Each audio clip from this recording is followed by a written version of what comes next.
Hello student. Today we discuss about the types of interference fringes.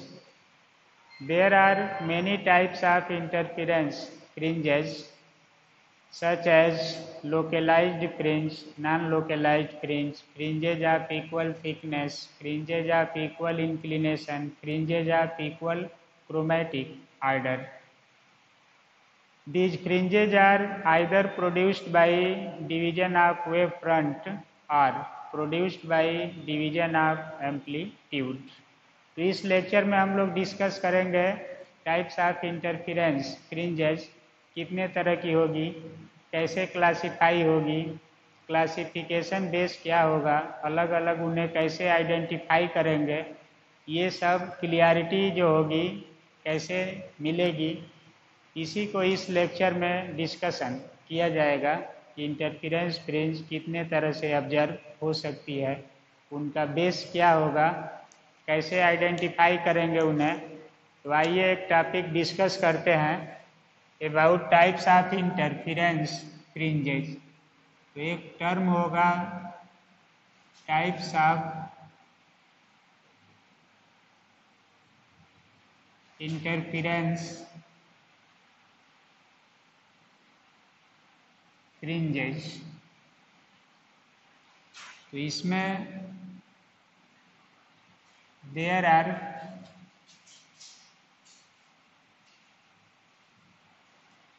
following types of interference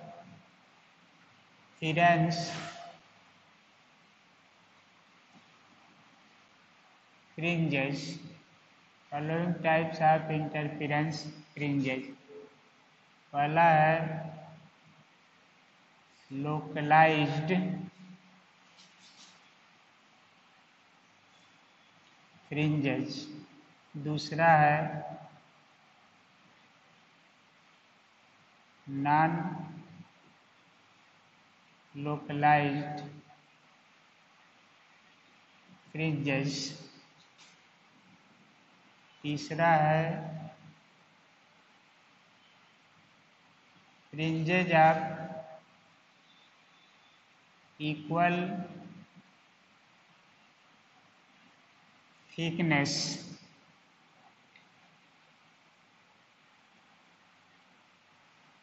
fringes of equal inclination,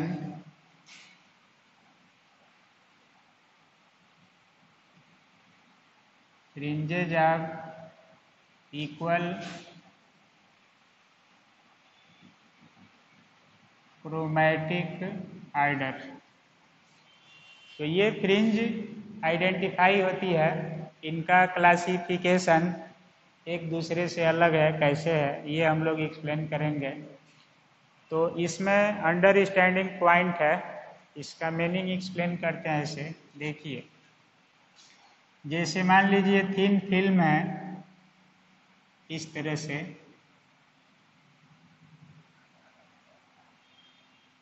तो thin film extended light source लेते हैं ऐसे,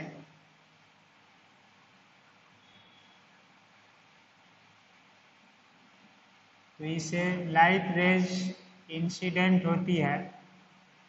thin film जिसका medium denser हो, transparent हो, ये thin layer हो, तो इसको कहते हैं हम लोग थिन फिल्म, जिसका थिकनेस टी होगा, रिफ्रैक्टिव इंडेक्स म्यू एफ। तो इंसिडेंट लाइट होगी तो यहाँ मीडियम में इंटर करती है, तो एक नॉर्मल ड्रा होगा, इस नॉर्मल पर इंसिडेंट रिफ्लेक्ट होगी, फिर कुछ ट्रांसमिट होगी, फिर इस तरह से बार बार रिफ्लेक्शन ट्रांसमिशन होगा। तो ये रेज इनफाइनाइट की ओर जाएगी, पैरेलल हो जाएगी। फिर यहाँ से रेज आ रही है, ये भी आफ्टर ट्रांसमिशन इनफाइनाइट की ओर जाएगी ऐसे। तो इसको अगर हम लोग बेंड कर दें, इसी लेंस द्वारा इसको हम लोग अगर फाइनाइट पॉइंट पर फोकस कराएं ऐसे, तो सुपर इम्पोज होगी यहाँ पर। उसी तरह ये भी इनफाइनाइट की ओर जाएगी, पैरेलल हो जाएगी।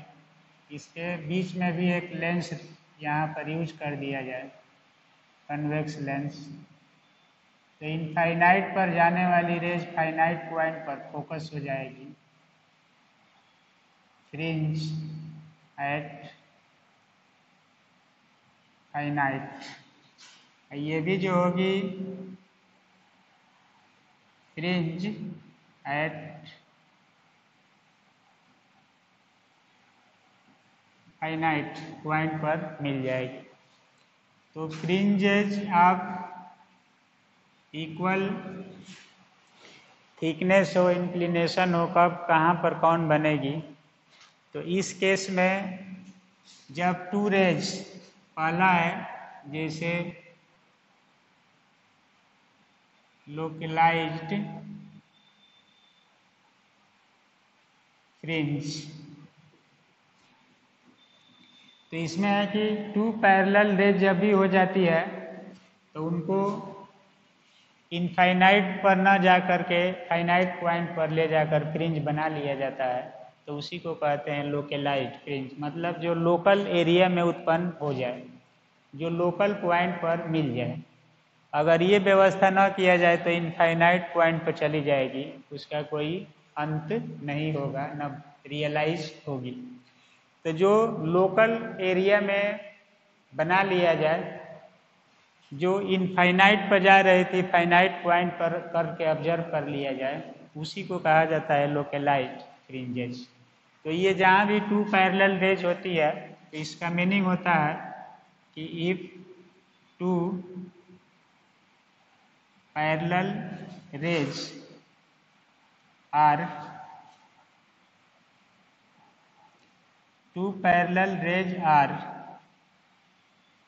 super imposed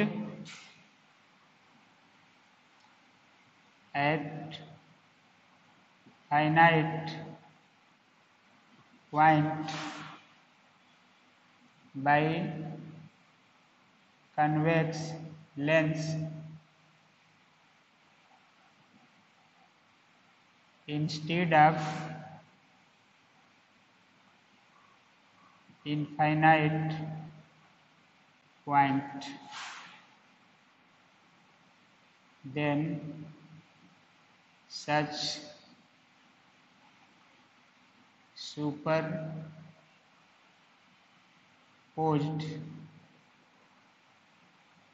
fringes are called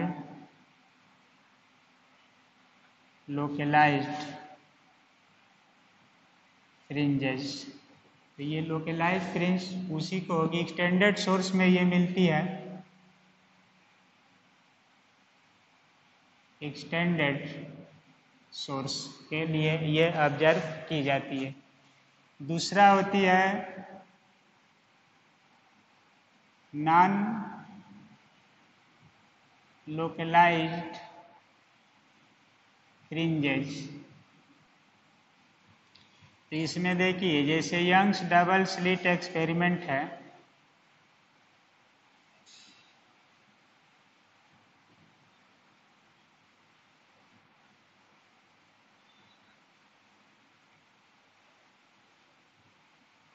तो यहाँ से टू रेज स्क्रीन पर स्लिट्स स्क्रीन। अब यहाँ से जो रेज जा रही है डिफरेंट पोजीशन से ऐसे, और ये जा रही है, ये सेल्फ कहीं ना कहीं सुपर इम्पोज हो जाएगी। ये सेल्फ सुपर इम्पोज नहीं होगी विदाउट लेंस, या इसको करना पड़ेगा, फाइनाइट पॉइंट पर लाना पड़ेगा, नहीं तो ये सेल्फ इनफाइनाइट पर चली जाती। तो जब इनफाइनाइट पर जाने वाली फ्रिंज को फाइनाइट पॉइंट पर फाइंड कर लिया जाता है तो उसी को कहते हैं लोकेलाइज्ड फ्रिंज। और जो रेज इसमें जैसे if two rays are self superposed at a finite point, superposed at a finite point, then such types of fringes are called non localized. तो नॉन लोकेलाइज्ड का मतलब है कि जिसको लोकलाइज न करना पड़े, वो अपने आप लोकल हो जाए, तो इसको लोकलाइज करने की ज़रूरत नहीं है, ये सेल्फ मीट हो जाएगी। जैसे Young's double slit, Young's double slits में, Lloyd mirror, Fresnel biprism, ये सब अपने आप सेल्फ एडजस्ट फ्रिंजेज होती है। थिन फिल्म में जो फ्रिंज होती है, माइकलसन इंटरफेरोमीटर में जो होती है, इसको लोकेलाइज्ड बनाया जाता है, तभी ये फ्रिंज ऑब्जर्व होती है। तो ये 2 टाइप्स की फ्रिंज होगी, लोकेलाइज्ड और नॉन लोकेलाइज्ड, इस बेस पर। अब इसके बाद जो नेक्स्ट फ्रिंज है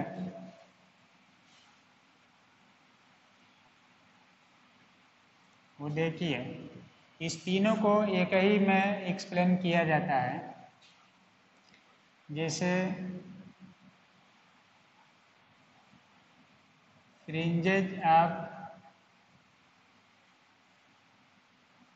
equal thickness, fringes of equal thickness. तो इक्वल थिकनेस की जो फ्रिंज होगी वो कैसे बनेगी, कब बनेगी, ये फाइंड करना है। तो देखिए, अब यहाँ पर फ्रिंजेज ऑफ इक्वल थिकनेस का मीनिंग होगा for a thin film path difference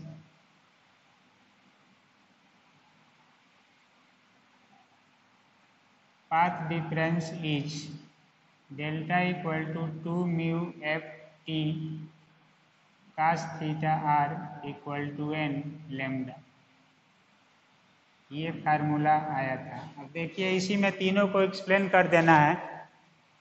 तो इसमें फर्स्ट नंबर होगा कि if lambda mu f are constant and mu f t is vary, then for each value of mu f t obtained fringes are called fringes of equal thickness, fringes of equal thickness। तो इसमें 2 को constant करके 1 को very करा दिया जाए तो उस कंडीशन में फ्रिंज बनेगी इक्वल थिकनेस। दूसरा होगा कि if mu F T lambda are constant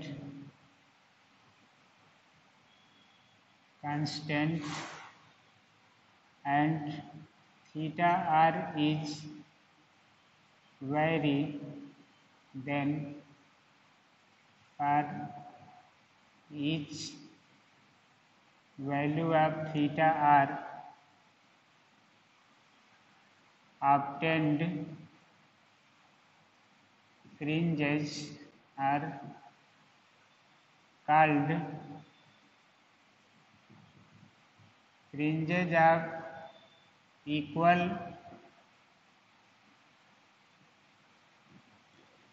inclination. और इसको हाइडिंजर नामक साइंटिस्ट ने फाइंड किया था। हाइडिंजर फ्रिंजेस कहा जाता है इसको। इसी तरह से तीसरा है कि if mu F T theta are constant and lambda is vary then for each value of lambda gets fringes are called fringes of equal chromatic order. तो ये जैसे इसको हम लोग न्यूटन्स रिंग में फाइंड करते हैं, उसी तरह इसको थिन फिल्म में फाइंड करते हैं इसी को। तो ये नाम का मीनिंग है कब इक्वल आर्डर की बनेगी, कब लोकेलाइज्ड होगी, कब नॉन लोकेलाइज्ड होगी। तो ये फिजिकल ऑप्टिक्स में एक कंसेप्ट है कि फ्रिंज कौन कौन सी होगी, किसका मीनिंग क्या होगा। तो ये तीन का मीनिंग इस फार्मूला से लिया गया है। इसमें जो तीन टर्म है ऑप्टिकल पाथ, एंगल, वेवलेंथ, तो दो को बारी बारी से कांस्टेंट करके फ्रिंज बनाई जाती है। तो इन तीनों का मीनिंग ये होगा और इन दोनों का मीनिंग बताया गया क्या होगा। तो ये टाइप्स ऑफ इंटरफेरेंस फ्रिंजेज है, कौन कौन सी होगी, किस कंडीशन में बनेगी। तो ये हम लोग ऑब्जर्व करते हैं इंटरफेरेंस फेनोमेना में कितने तरह की फ्रिंज होगी। अब एक टॉपिक है इसी में कि कलर इन थिन फिल्म। कलर इन थिन फिल्म, कैसे कलरफुल लाइट बनती है इंटरफेरेंट फेनोमेना में। तो देखिए आप लोग, कोई फिल्म है ऐसे, थिन फिल्म का मतलब डेंसर मीडियम, कोई भी डेंसर मीडियम ले सकते हैं ऐसे, जिसका कुछ थिकनेस होगा टी और कुछ रिफ्रैक्टिव इंडेक्स होगा म्यू। इस पर जो लाइट आती है, मान लीजिए व्हाइट लाइट आ रही है, ये व्हाइट लाइट जिसको हम लोग व्यूर कहते हैं, 7 कलर की लाइट इस पर अगर आ रही है ऐसे व्हाइट लाइट किसी सोर्स से, तो पार्टली रिफ्लेक्ट होगी। ये फेनोमेना हम लोग डिवीजन ऑफ एम्पलीट्यूड में जिक्र किए। फिर ये जाएगी, फिर आएगी, यहाँ से ट्रांसमिशन होगा, यहाँ पर रिफ्लेक्शन होगा।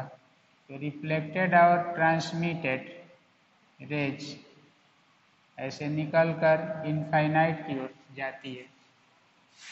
तो इस मीडियम में जब लाइट एंट्री करेगी तो इस कलर का स्पीड अलग अलग हो जाता है, और जब ये दोनों सुपर इम्पोज होती है, तो जैसे मान लीजिए यहाँ पर जा रही है रे, लेंस लगा दिया जाए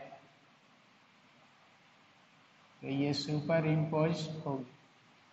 अब इसमें जो लाइट होगी, डिफरेंट कलर की लाइट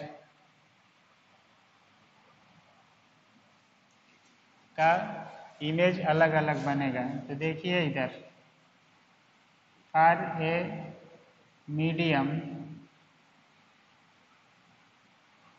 मीडियम के लिए रिफ्रैक्टिव इंडेक्स अलग अलग होता है। जैसे हम लोगों के पास लाइट की क्वालिटी है विबग्योर, तो वायलेट का रिफ्रैक्टिव इंडेक्स सबसे अधिक होता है, उसके बाद इंडिगो का, उसके बाद ब्लू, और सबसे कम रिफ्रैक्टिव इंडेक्स होता है रेड का। तो कलर का ओरिजिन क्या है, कैसे कलरफुल लाइट निकलती है, इसको हम लोग एक्सप्लेन करेंगे। उसका कंसेप्ट क्या है देखने के लिए, जहाँ भी सोप बबल है वाटर लेयर पर अगर कोई ऑयल छिड़क दिया जाए तो वहाँ पर भी लाइट पड़ती है तो कलरफुल दिखाई देने लगती है। तो लाइट अगर कलरफुल किसी भी thin film just like soap bubble, oil drop, oil layer या एनी वेयर अगर लाइट कलरफुल दिखाई देती है तो उसका कारण क्या है, तो उसका कारण होता है इंटरफेरेंस ऑफ लाइट। उसी को हम लोग यहाँ पर लेंगे कि साइंटिफिक व्यू क्या है इसके बारे में। अब एक टर्म पढ़ते हैं हम लोग कि V equal to C by mu, तो यहाँ से V proportional 1 by mu, C constant है तो जिसका म्यू अधिक होगा वेलोसिटी, ये हम लोग क्या कहते हैं वेलोसिटी। तो वायलेट कलर का वेलोसिटी कम होगा इंडिगो से, और सबसे अधिक वेलोसिटी होता है रेड का।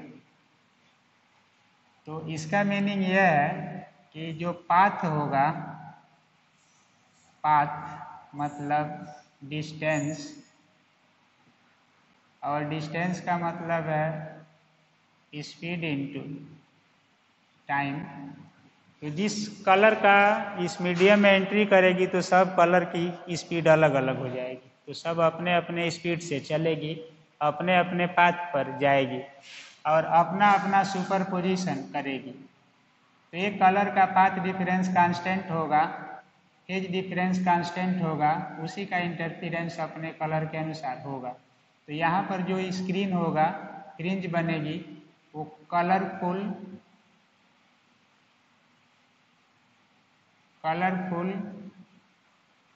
फ्रिंजेस बन जाएगी। तो इसका मीनिंग है कि ईच कलर, तो यहाँ से मिलेगा कि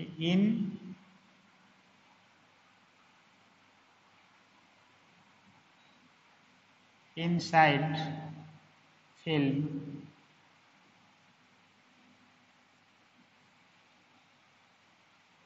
each color of light travels its own path and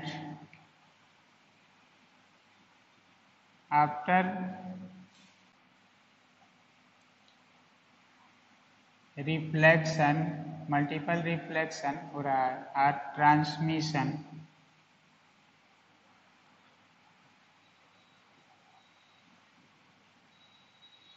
they are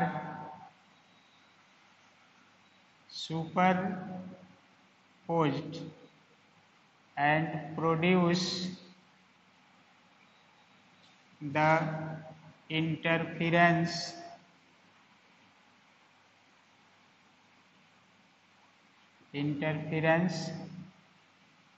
fringes as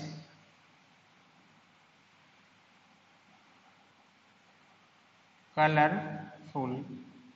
तो सभी का कलरफुल का मीनिंग है कि सबका पाथ अलग अलग हो जाएगा और एक कलर का पाथ डिफरेंस कांस्टेंट होगा, दूसरे कलर से अलग होगा, फिर दूसरे का कांस्टेंट होगा, तीसरे से अलग होगा।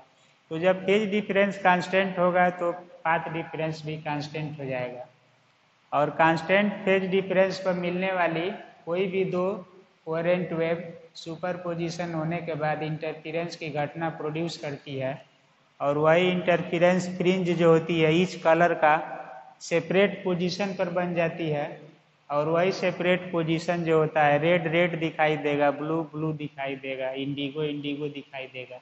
कलर के रूप में दिखाई देने लगता है। जैसे प्रिज्म है तो वहाँ भी 7 कलर डेविएट हो जाता है, स्प्लिटेड हो जाता है। तो उसी तरह इसमें भी कलरफुल, जैसे नदी के सतह पर सूर्योदय के समय रंगीन दिखाई देना, एयर में भी बनती है फिल्म, वो भी रंगीन दिखाई देती है। तो ये तमाम ऑब्जर्वेशन जो डेली लाइफ के हैं ये बेस्ड है इंटरफेरेंस ऑफ थिन फिल्म। तो कभी कभी क्वेश्चन बनता है कि किसी भी जल की सतह पर या थिन फिल्म में लाइट कलरफुल क्यों दिखाई देती है, तो उसका आंसर यही होता है कि डिफरेंट कलर का स्पीड थिन फिल्म में डिफरेंट हो जाएगा, सबका पाथ अलग अलग हो जाएगा, सब अपने अपने पाथ पर फ्रिंज बनाने लगेगी और सभी कलर का फ्रिंज सेपरेट हो जाएगी। और सेपरेट जब कलर हो जाएगा तो कलरफुल लाइट दिखाई देने लगेगी, और जब कंबाइंड रहेगा तो वाइट लाइट दिखाई देगी। तो इसमें यही कंसेप्ट है कि हर कलर का रिफ्रैक्टिव इंडेक्स अलग अलग होगा, हर कलर का स्पीड अलग अलग होगा, कोई फास्ट चलेगा कोई स्लो चलेगा। तो inside thin film each colour travel its own path after reflection और ट्रांसमिशन। जो रिफ्लेक्ट हो रही है या ट्रांसमिट हो रही है, जब ये सुपर इम्पोज होगी तो जो भी इंटरफेरेंस फ्रिंज बनाएगी वो कलरफुल दिखाई देगी। तो यही कंसेप्ट है colour in thin film of interference of light. तो कलरफुल लाइट दिखाई देना किस इवेंट्स के कारण है, तो ये आंसर होगा इंटरफेरेंस ऑफ लाइट। क्यों होगा, तो उसका असली कारण यही है, ईच कलर का रिफ्रैक्टिव इंडेक्स अलग अलग होगा, ईच कलर की वेलोसिटी अलग अलग होगी, ईच कलर का पाथ डिफरेंस अलग अलग होगा। इसलिए हर कलर अपने अपने पाथ डिफरेंस या फेज डिफरेंस के अकॉर्डिंग सेपरेट पॉइंट पर फ्रिंज बनाएगा और वही फ्रिंज ऑब्जर्व होगी as a colourful interference fringes. तो यहाँ पर this is the origin of appearance of color in the thin film of interference pattern. तो इसमें कलरफुल क्यों दिखाई देती है लाइट, जैसे आप वाटर लेयर पर थोड़ा सा मीठी तेल अगर छिड़क देते हैं तो कलरफुल दिखाई देने लगता है, साबुन के बुलबुले पर सनलाइट पड़ती है तो कलरफुल दिखाई देने लगता है बुलबुला। तो ये सब डेली ऑब्जर्वेशन है लाइट का। कभी कभी बहुत तेज़ धूप होती है और उसमें सनलाइट आती है, हवा कम रहती है, तो वहाँ पर धूप में भी वाइब्रेशन महसूस होता है और कलरफुल दिखाई देने लगता है कभी कभी ध्यान से देखने पर खाली स्थान पर। तो वहाँ भी कलरफुल लाइट का दिखाई देना इंटरफेरेंस फेनोमेना पर बेस्ड है। तो इंटरफेरेंस प्रक्रिया द्वारा ही कलरफुल लाइट दिखाई देती है और इसका मूल कारण है इंटरफेरेंस के लिए ऑप्टिकल पाथ या फेज। और ऑप्टिकल पाथ या फेज अलग होने का कारण है इस कलर का refractive index velocity denser medium में अलग अलग होती है और यही अलगाव लाइट को कलरफुल बना देता है और लाइट कलरफुल दिखाई देने लगती है। तो इस लेक्चर में हम लोग क्लासिफाई किए टाइप्स ऑफ फ्रिंजेज, कौन कौन सी फ्रिंजेज है, और लाइट अगर कलरफुल दिखाई देती है किसी फिल्म के सरफेस पर तो उसका ओरिजिन क्या होगा, क्यों कलरफुल दिखाई देती है। तो ये एक टॉपिक था इंटरफेरेंस ऑफ लाइट में, जिसको हम लोग कवर किए कि कितने तरह की इंटरफेरेंस फ्रिंजेज होती है और उनका मीनिंग क्या है, क्लासिफिकेशन का आधार क्या है, एक दूसरे से डिफरेंस क्या है, और कलर इन थिन फिल्म, लाइट का कलरफुल दिखाई देना किसके कारण होता है, या कोई भी वस्तु लाइट की उपस्थिति में कलरफुल दिखाई देने लगती है तो क्यों ऐसा होता है, उसका कारण है कलर इन थिन फिल्म। तो ये एक तरह से क्वेश्चन बन कर आते हैं तो आप लोग इसमें एक्सप्लेनेशन दे सकते हैं। तो इस लेक्चर में इतना ही, तब तक के लिए ओके, थैंक यू।